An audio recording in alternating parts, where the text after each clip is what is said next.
One of the most common things people say to me is, you know nothing about Islam. And it's true that I don't know very much about Islam, but it's also true that I know a lot more than I want to know ever since Islam has been allowed to elbow its way into Western society and thrust itself into everybody's face. I know, for example, that Islam allows a man to beat his wife, and all over the internet I can find videos of Islamic scholars explaining exactly how to do this.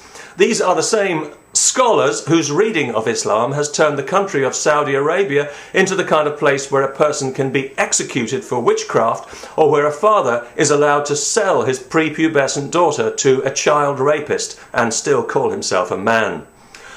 I know that Islam encourages violence against apostates, against Jews, and against homosexuals, and I know that anyone who dares to criticize it for this naked barbarism will be physically threatened and put in fear of their life. I know that in the Western world, rape is a crime against women by men, whereas in the Islamic world, rape is a crime by women punishable by, guess who, men. And I know that for these reasons, no other religion makes me feel quite as ashamed to be a human being as Islam does, and coming from a Catholic background, believe me, that is saying something.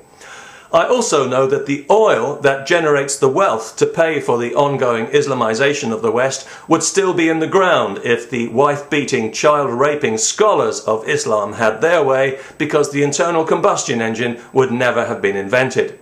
I know these things about Islam because everybody knows them.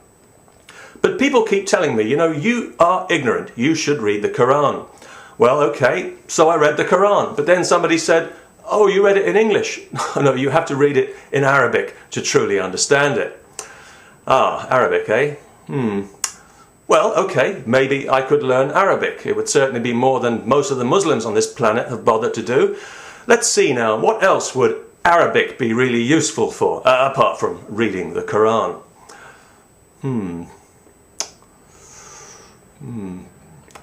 I'll get back to you if I think of anything, but don't hold your breath, because it's precisely because of the influence of conservative Islamic scholars that the Arab world has become such a cultural backwater, and the number of books translated into Arabic each year could probably fit into a briefcase and still leave room for a thermos and sandwiches.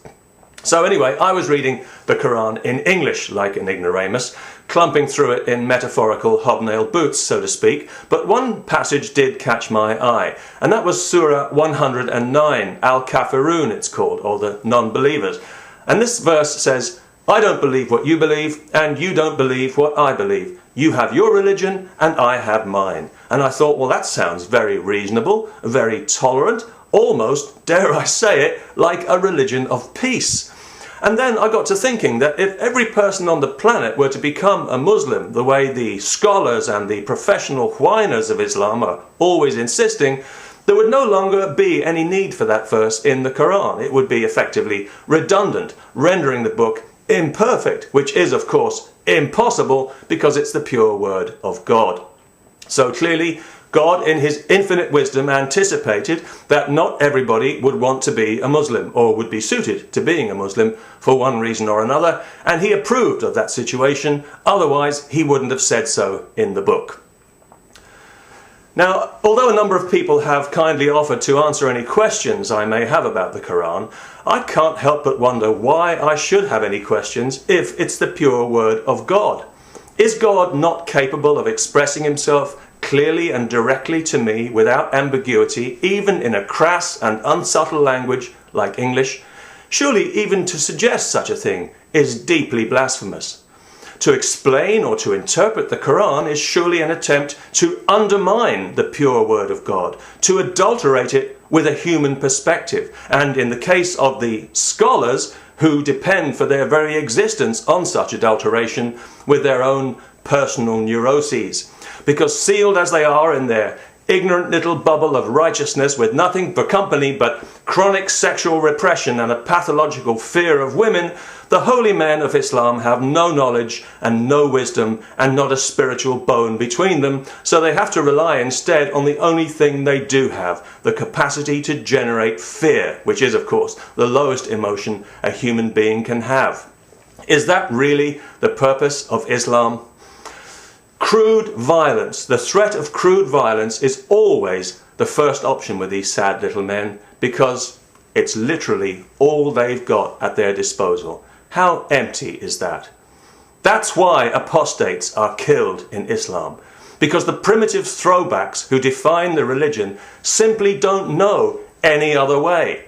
It's the scholars who call for the brutal punishments, who sanction the mutilations and executions, the monstrous treatment of women, the abuse of children, the murderous hatred towards Jews and homosexuals that have turned Islam from something that could have been beautiful into a dark, inhuman religion of death, tainting all Muslims in the process. Because if you're a Muslim, these people have coloured the way the world sees you, and they are not doing you any favours. And that's one thing I do know, and so do you.